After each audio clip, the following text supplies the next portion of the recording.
For 30 years, a secret had been growing inside an old oak tree. A bulge, a knot, something that wasn't right. Ezra Blackwood had watched it every season for 3 long decades. The folks down in Cedar Ridge, they thought he was crazy. The old hermit of Hawk's Nest Mountain, talking to trees. But Ezra knew. He knew that tree better than most men know their own kin. It was hiding something. Today, at 70 years old, with his grandfather's axe in his hand, he was finally going to find out what. He thought it might be a strange growth, a disease of the wood. He had no idea that what he was about to uncover was a 150-year-old story of gold, greed, and murder. He had no idea the discovery would bring dangers he could never have imagined right to his cabin door. What could possibly be growing inside a living tree for 30 years? The answer would test everything Ezra had learned in a lifetime of solitude, and it would start a war he didn't know he was prepared to fight. The morning mist clung to the Colorado Rockies like a ghost. Ezra stood on his porch, coffee steaming in his hands, watching the sun bleed across the peaks. The silence up here wasn't empty. It was full of whispers. The wind in the pines, the cry of a hawk, the steady drum of his own heart. He'd built this cabin with his own hands 43 years ago, back when Sarah was still alive, when their dreams were as big as the sky. Now one of the two rocking chairs on the porch gathered dust. It had been 5 years since she'd drawn her last breath. His own chair creaked as he sat, his hand finding the familiar comfort of his walking stick. He'd carved it himself from ashwood years ago. Every inch told a story. Mountain peaks on the handle, a family of deer on the shaft, and near the bottom, he'd carved Sarah's face, her smile captured forever in the grain of the wood. Down below, the town of Cedar Ridge was waking up. Threads of smoke rose from chimneys like tiny signals. They called him the hermit down there, the strange old man who lived alone. They didn't know the truth. They didn't know about the tree. For 30 years, he'd been obsessed with it, an ancient oak in a clearing a quarter-mile from his cabin. And for 30 years, he'd watched the peculiar bulge on its trunk grow. It started small, the size of a man's fist. He remembered the day he and Sarah found it, a crisp October morning.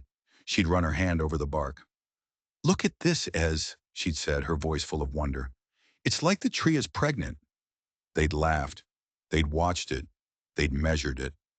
Sarah kept a journal, noting every change, every theory. After she was gone, Ezra continued the tradition alone.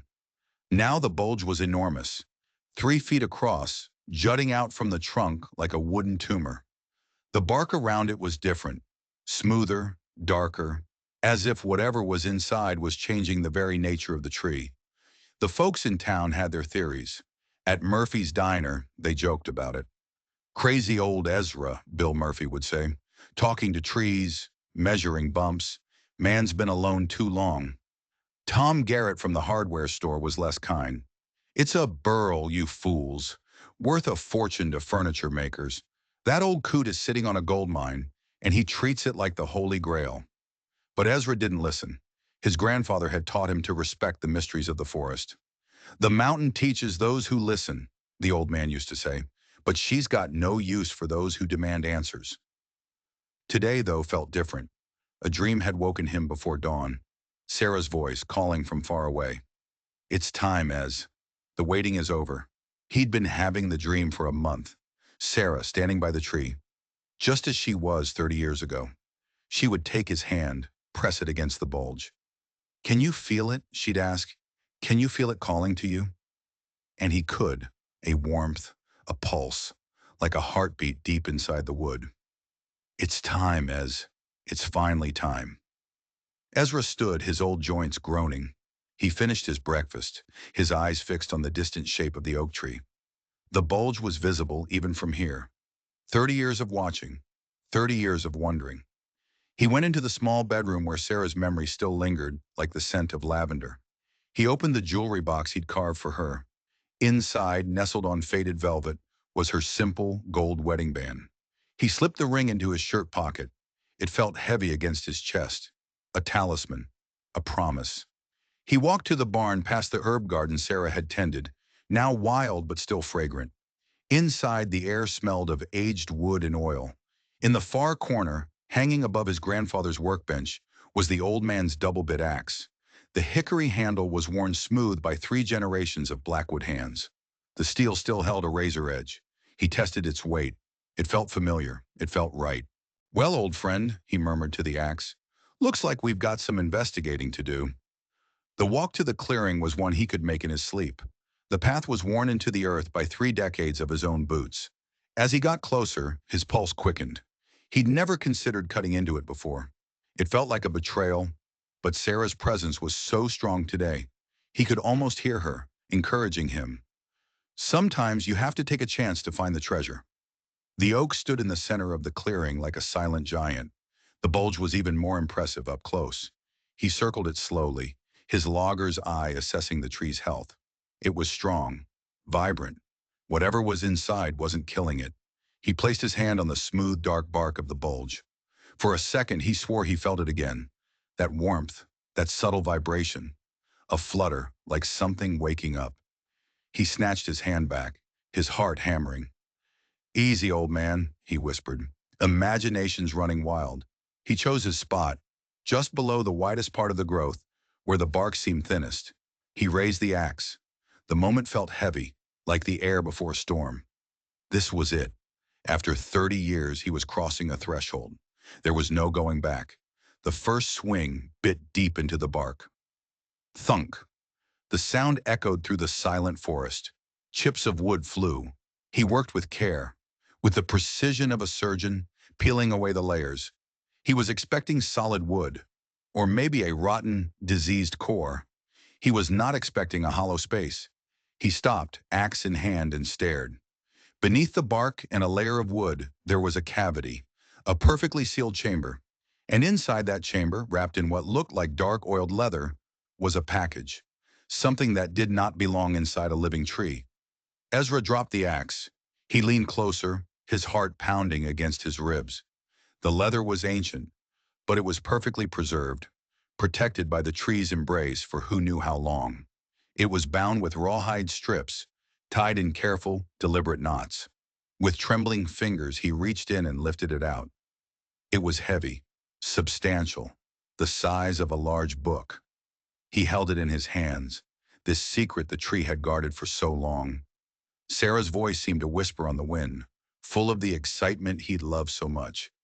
He looked around the clearing, a sudden, cold realization dawning on him. This wasn't an accident of nature. This was deliberate.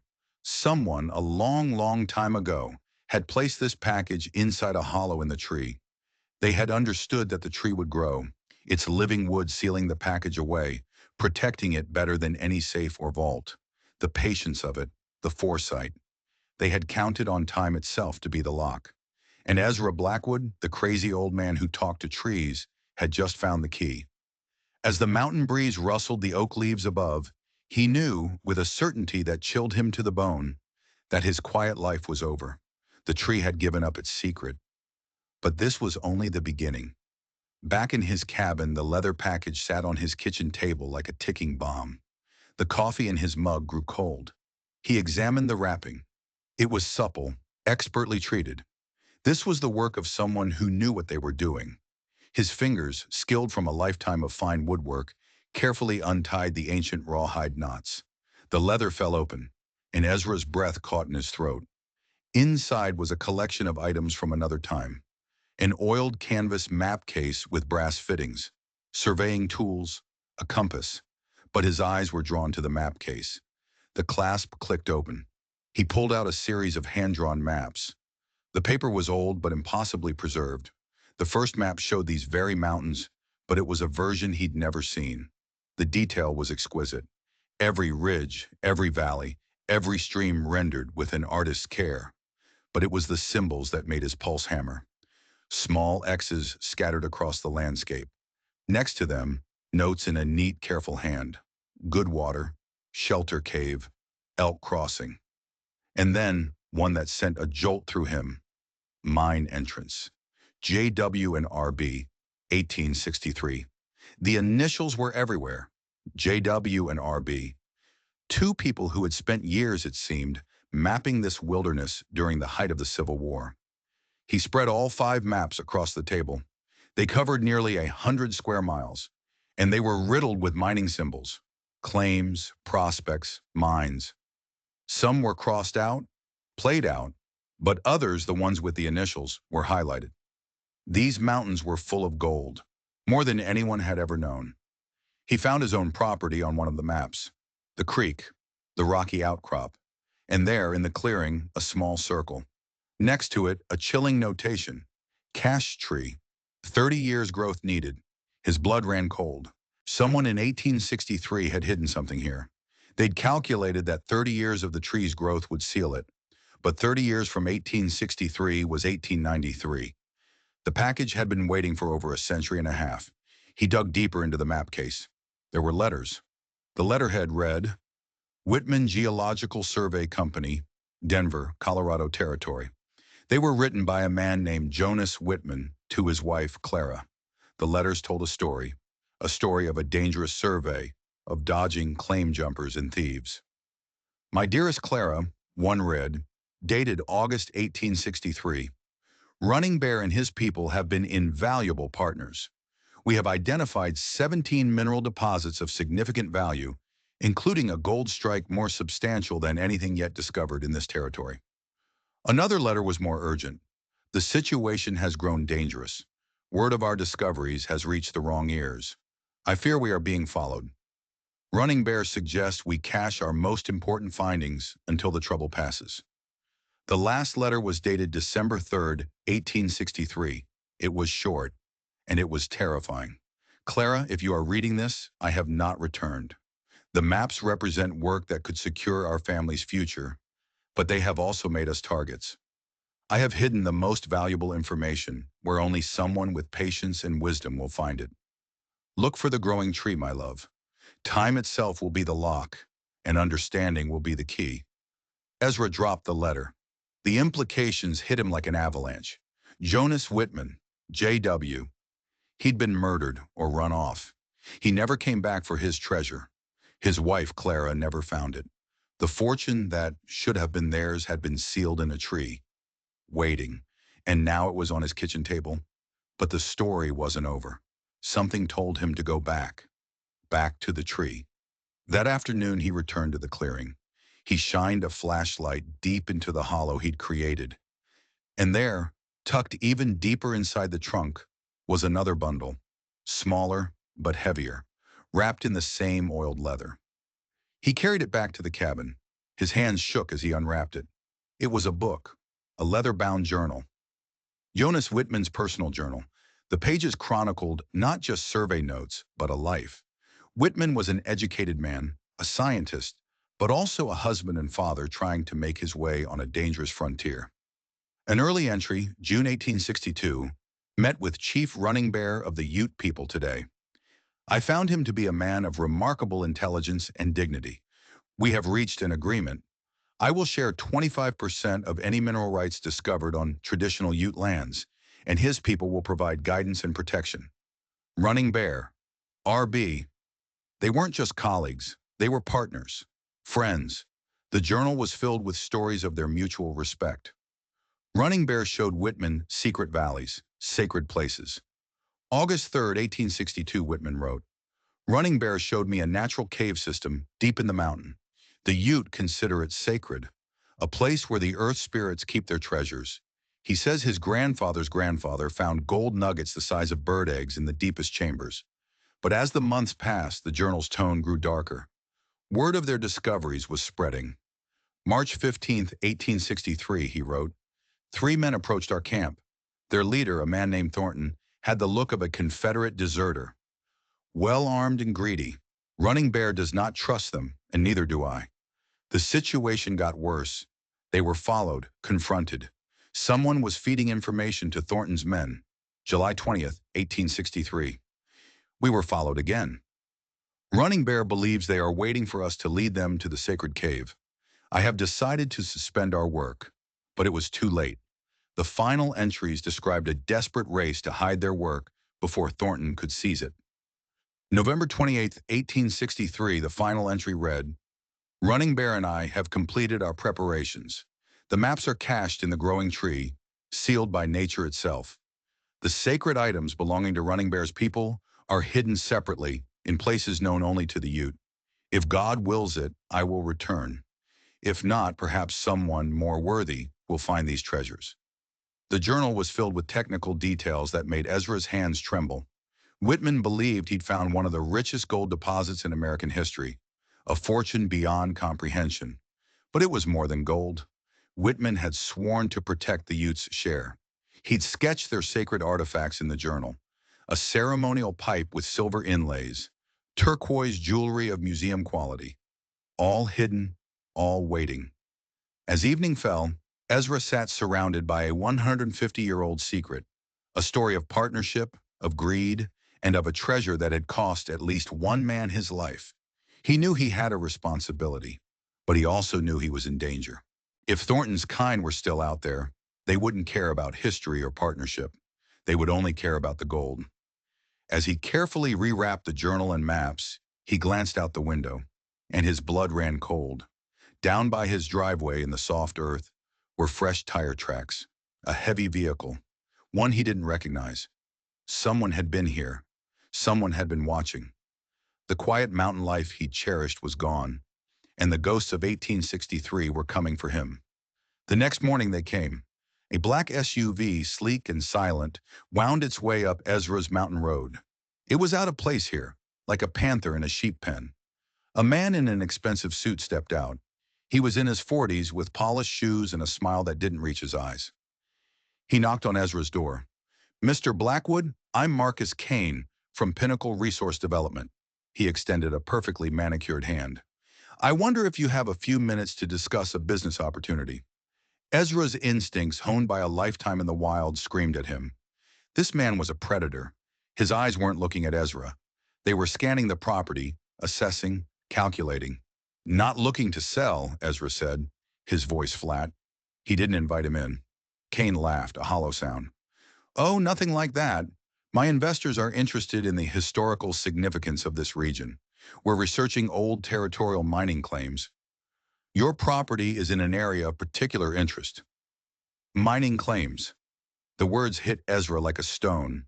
He kept his face a mask of indifference. "Don't know anything about mining." "Of course," Kane said smoothly. "But our research suggests a surveyor did some work here in the 1860s. We're offering substantial finder's fees for any information about historical documents." He pulled out a photograph, a bearded man in 1860s clothing, standing next to surveying equipment. "This is Jonas Whitman." Ezra's heart hammered against his ribs, but his hands were steady as he took the photo. It was the man from the journal sketches. "Never seen him," Ezra lied, handing it back. "Never found anything like that." Kane's smile tightened. "Of course, but sometimes artifacts are hidden in the most unexpected places. Buried, sealed in a cave." He paused, his eyes locking onto Ezra's. "Or even concealed inside a tree that's grown around it over the decades." The silence stretched. Kane knew. Somehow he knew. "Can't say I've seen anything like that," Ezra said, forcing a casual tone. "Though I suppose if something was hidden in a tree, it might cause unusual growth." "Exactly!" Kane's voice was sharp with excitement. "Bulges, swellings, anything that looks out of place." Ezra played his part. He scratched his chin, pretending to think. "You know, now that you mention it, there is one old oak tree on my land. Got a peculiar bulge on it. Been watching it for years." Kane's eyes lit up with a raw, naked greed. It was a look Ezra had seen before, in the eyes of a wolf closing in on a kill. "Would you mind showing me this tree?" "Don't see why not," Ezra said. "It's a rough hike, though. Hope you brought better boots." He led Kane into the forest, setting a hard pace. The city man was breathing heavily in minutes, his polished shoes slipping on the rocks, his expensive suit snagging on branches. "How often do you visit this tree?" Kane panted. "Check on it every month or so," Ezra said. "My wife, Sarah, she was the one who first spotted it. She passed a few years back, but she had an eye for unusual things." When they reached the clearing, Kane's professional mask shattered. He stared at the bulge, his breath coming in short, sharp gasps. Remarkable, he whispered, circling the tree, pulling out his phone, snapping pictures. This is exactly what we've been looking for. You really think there's something inside? Ezra asked, playing the fool. Kane was barely listening. Oh, it's possible. Oiled leather, wax seals, documents could survive for centuries. The man knew too much. His knowledge was too specific. This was no historian. My clients would pay handsomely for access, Kane said, turning back to Ezra. He named a number that would have made most men's heads spin. $50,000 just to investigate, plus a percentage of anything they found. That's, generous, Ezra said, feigning amazement. I'll have to think on it. That tree's been part of my life a long time. Of course, Kane said, but his eyes were cold, impatient. As they walked back, Ezra knew he was in terrible danger. Kane wasn't just a businessman. He was a professional treasure hunter, backed by people with deep pockets and likely very few morals. He represented the modern-day version of Thornton, and he would not give up. Back at the cabin, Kane handed him a business card. Think about our offer, Mr. Blackwood. This could be the discovery of a lifetime. As the black SUV disappeared down the mountain, Ezra stood on his porch, the world he knew crumbling around him. The quiet mountain man was now the guardian of a 150-year-old secret, and the vultures were circling. 3 days later, Ezra drove his old pickup into Cedar Ridge. The town seemed the same, but Ezra saw it with new eyes. A black sedan with tinted windows parked across from the diner. Two men in brand new hiking gear, who didn't look like they'd ever spent a night outdoors. He was being watched. The whole town was being watched. He walked into Murphy's diner. The usual morning crowd went quiet for a beat. They were all talking about him. Well, look what the mountain dragged down, Bill Murphy called out. Heard you had some fancy visitors, Ezra. The whole town knew. Kane had been asking questions everywhere. Fellow asking about historical documents, Ezra said carefully, sliding onto a stool. That Kane fellow talked to me, Tom Garrett grumbled from his corner table. Offered money for stories about a surveyor named Whitman. Whitman! Kane was using his name all over town. He was either arrogant or desperate. Just then, Margaret Chen, the town librarian, walked in. She was one of the few people Ezra truly trusted. Margaret, he said, keeping his voice low, this Kane fellow got me curious. You have any records on old territorial surveys? Her eyes were sharp. She knew this was more than casual curiosity. I might have some resources. I'll pull them for you. As the morning crowd thinned out, Margaret leaned closer. Ezra, she said, her voice barely a whisper. I did some research on Kane's company, Pinnacle Resource Development. It's a shell corporation. They specialize in acquiring historical artifacts, often in legally gray areas. They've been tied to disputes over Native American artifacts and illegal mining claims. The confirmation sent a chill down Ezra's spine. That's not all, Margaret said. Kane asked me specifically about unusual tree growth on local properties. He said he was researching historical caching methods. The walls were closing in. Kane didn't just have a hunch. He had information, detailed information. Margaret, Ezra said, making a decision. I need your help. I need to know everything you can find on this man. Her lips tightened into a determined line. I thought you'd never ask. I've already started. Driving back up the mountain, Ezra's mind raced. He wasn't just up against Marcus Kane. He was up against a well-funded, ruthless organization, a 70-year-old man and a small-town librarian. What chance did they have? The answer came 2 weeks later. He was returning from a hunt when he saw them. Multiple fresh tire tracks around his cabin. They had been here, in force. He went straight to the oak tree. The earth around its base had been disturbed. Careful digging. And there, tucked into the lower branches, was a small black box, a GPS tracker. His blood turned to ice. He began a systematic search of his property. He found more. Tiny cameras hidden in the pines pointed at his cabin. Motion sensors along his paths. A small magnetic tracker that had fallen off the undercarriage of his truck. Kane hadn't just visited. He had bugged him. He had turned his sanctuary into a prison of surveillance. He ran back to the cabin and called Margaret on his old landline. Ezra, thank God, she said, her voice tight with panic. I've been trying to reach you. It's worse than we thought. Pinnacle isn't just a company. It's a front for an organized black market ring. They loot historical sites. I found connections to illegal excavations, antiquities dealers. They ransack Native American sacred sites for artifacts. Are they criminals? Ezra asked, his voice hoarse. They are professional thieves, Ezra. And there's more. I found surveillance reports.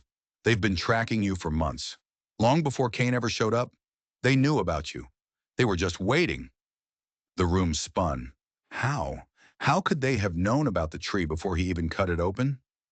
I don't know, Margaret said, her fear palpable through the phone line. Either they have historical documents we don't know about, or they have other sources. Maybe. Descendants of the original claim jumpers. Descendants of Thornton. The thought was terrifying. A 150-year-old vendetta. A hunt for a treasure passed down through generations of criminals. Margaret, Ezra said, his voice low and steady, I have to tell you something. I found it. I found the cache. The maps, the journal. Everything. There was a stunned silence on the other end of the line. When Margaret spoke again, her voice was shaking. Ezra, do you know what you have? That's not just history. That's a motive for murder. What do I do? First, she said, her voice suddenly firm, all librarian turned strategist. You get those documents somewhere, they will never find them. If they're willing to do this, they're willing to break in and tear your cabin apart. Already done, Ezra said. He'd hidden them deep in the mountains in a place only he and Sarah had ever known. Good. Second, we could go to the FBI, but if we do, Kane's organization will vanish. They'll destroy the evidence and disappear, only to come back later. Or what? Or we set a trap, Margaret said, her voice like steel. Kane thinks you're a simple old hermit. He thinks he's in control. We use that. We let him think you're ready to make a deal. We draw him out into the open, and we catch him in the act. It was dangerous, insanely dangerous. But it was the only way. It was what Jonas Whitman would have done. There's one more thing, Margaret added. The sacred artifacts Whitman mentioned, they belong to the Ute people. We have to contact the tribal council. This is their fight too. Ezra agreed. This was about more than gold. It was about justice. It was about honoring the partnership between Jonas Whitman and Chief Running Bear. All right, Ezra said, the decision settling in his bones. Let's set a trap for Mr. Kane. He hung up the phone and looked out at the mountains, his home. The peace was gone, replaced by the chilling certainty of a coming war. But for the first time since Sarah died, he felt a fire in his veins. A purpose. Some treasures were worth fighting for. The next morning, a different kind of convoy came up the mountain. Not sleek black SUVs, but dusty pickup trucks. A man stepped out of the lead truck. He was in his 50s, with a quiet dignity and eyes that held the wisdom of generations. Mr. Blackwood, he said, extending a calloused hand. I'm Joseph Running Bear. Margaret Chen contacted our tribal council. He was the great-great-grandson of the chief from Jonas Whitman's journal. For the next 2 hours, Ezra told them everything. He showed them photocopies of the maps, of the journal. They passed the documents around, their faces a mixture of reverence and sorrow. These writings honor our people, said Maria Running Bear, Joseph's sister. Whitman was a rare man. He saw our ancestors as equals. The sacred items he describes, another council member said, his voice thick with emotion. The silver pipe.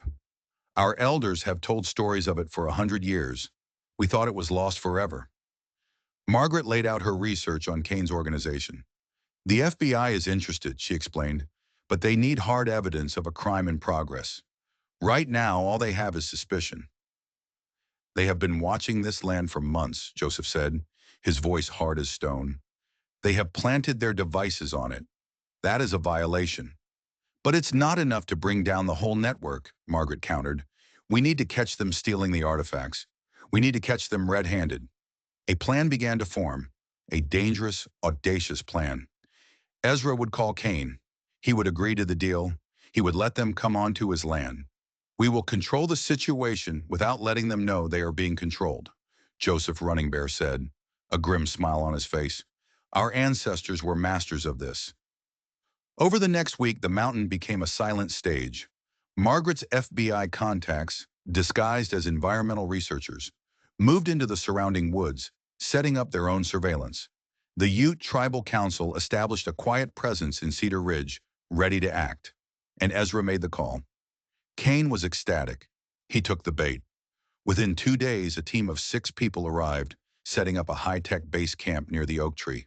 They had ground-penetrating radar, sonic imaging systems, laser cutters. This wasn't archaeology. This was a heist. Mr. Blackwood, Kane said, beaming as he stood on Ezra's porch. I'm so pleased you decided to cooperate. This will make us all very wealthy men. Ezra played the part of the simple mountain man, dazzled by the money and the technology. Never thought that old tree was hiding a treasure, he said, shaking his head in feigned wonder. But every time he visited their camp, he was gathering evidence. He listened to their conversations, noted their illegal methods, memorized the faces of the specialists Kane had brought in, experts in black market sales, not historical preservation. The scans are very promising, Kane told him one afternoon. We're detecting significant metallic anomalies. It could be the find of the century. The tension was unbearable. The FBI was watching. The Ute were waiting. And Ezra was walking a tightrope over a canyon of danger. On the morning of the extraction, Ezra stood on his porch, his grandfather's walking stick in one hand, Sarah's wedding ring in his pocket. He could hear the hum of their equipment in the distance. In a few hours, it would all be over. Either the trap would spring or it would fail. And if it failed, Ezra knew Marcus Kane would not leave a simple old mountain man behind as a witness. He watched the sun climb over the peaks. He felt a connection to Whitman and Running Bear, who had stood in this very wilderness 150 years ago, facing down their own brand of evil. He wondered if they were watching. He hoped he would make them proud. The final act was about to begin. The air in the clearing crackled. Ezra watched as Kane's team prepared their assault on the oak tree. He played the part of the awestruck landowner, but his mind was a steel trap, recording every word, every action. The scans confirm multiple caches, said Dr. Voss, Kane's lead specialist. Her voice was cold, clinical. A deliberately constructed hoard. Coins, jewelry, other valuables. Kane rubbed his hands together. Excellent. Begin extraction. Ezra watched them set up precision laser cutters. This was no careful excavation. This was a smash and grab. He knew the FBI agents hidden in the trees were recording everything. Kane approached him with a contract. Just a formality, Mr. Blackwood. Standard research agreement. Ezra pretended to read it slowly, his lips moving, but his eyes flew across the text. It wasn't a research agreement. It was a transfer of ownership. It gave Kane's organization sole rights to everything, with clauses about discretionary sales and private collection placement. It was a blueprint for selling priceless history on the black market. Seems complicated, Ezra said, playing dumb. Maybe I should have my lawyer look at it. A flash of irritation crossed Kane's face. There's no time, Mr. Blackwood. We have a narrow window. The pressure was on. I suppose you're right, Ezra said, taking the pen. He paused. I am curious, though. How did you know to look in this specific tree, out of all the trees in all these mountains? The question hung in the air. The team exchanged nervous glances. Historical research, Kane said, his voice clipped. My clients have access to documents. Documents like Jonas Whitman's surveys? Ezra asked casually. I did some reading. Fascinating story. Funny how he just disappeared. Kane froze. The mask slipped. For a single, terrifying second, Ezra saw the predator beneath. Kane realized he'd underestimated the old man. You've been doing your research, Kane said, his voice flat and cold. I'm impressed. The game had changed. They both knew it. As the laser began to hum, carving into the ancient oak, Ezra's hand rested on the stock of his grandfather's Winchester rifle, hidden just inside the tree line. The first section of the trunk was removed. Inside, glinting in the morning sun, were gold coins. Stacks of them. 1860s double eagles. My God, one of Kane's men whispered. Kane's eyes were feverish. But as they went deeper, they found something else. The second cache. Turquoise jewelry, carved ceremonial objects, and a peace pipe inlaid with shining silver. Boss, we have a problem. One of the younger men said, his voice shaking. This is Native American. Sacred objects. Kane didn't hesitate. The contract gives us ownership of everything. Bag it up. That was the moment. The callous dismissal. The final act of desecration. Actually, Ezra said, his voice quiet but carrying across the clearing like a crack of thunder. I think you might want to reconsider. Kane spun around. Mr. Blackwood, we have a signed contract. A contract that's not worth the paper it's printed on. The new voice came from the edge of the woods. A woman stepped into the clearing, badge visible on her belt. Special Agent Diana Rodriguez, FBI. Behind her, a dozen federal agents emerged from the trees, weapons ready. Kane's face turned white. You have no authority here. This is private property. A contract obtained through fraud, Rodriguez said calmly. We've been monitoring your organization for 6 months, Mr. Kane. Your illegal surveillance, your use of stolen historical documents, your thefts of tribal artifacts in Arizona and New Mexico. It's all on tape. As agents moved in to cuff Kane's team, another group emerged from the opposite side of the clearing. Joseph Running Bear, flanked by the Ute Tribal Council. He carried an ornate staff, the symbol of his authority. The sacred items in that tree belong to my people, Joseph said, his voice resonating with the power of generations. They were hidden by our ancestors, entrusted to a friend. They were meant to be returned. Kane finally snapped. You have no idea what you're interfering with. He snarled, the polished facade gone, revealing the cornered rat beneath. My clients have invested millions. Exactly, Agent Rodriguez said as she snapped handcuffs on his wrists. Millions of dollars in cultural treasures you plan to sell to the highest bidder. The trap had sprung. As Kane's team was led away, Joseph Running Bear approached Ezra, his face etched with gratitude. Your grandfather would be proud. You chose honor over profit. Margaret Chen arrived, her face glowing with triumph. They're finished, Ezra. Agent Rodriguez says they have enough to dismantle the entire network. Joseph Running Bear gently lifted the silver inlaid pipe from the tree. He held it with a reverence that spanned a century and a half.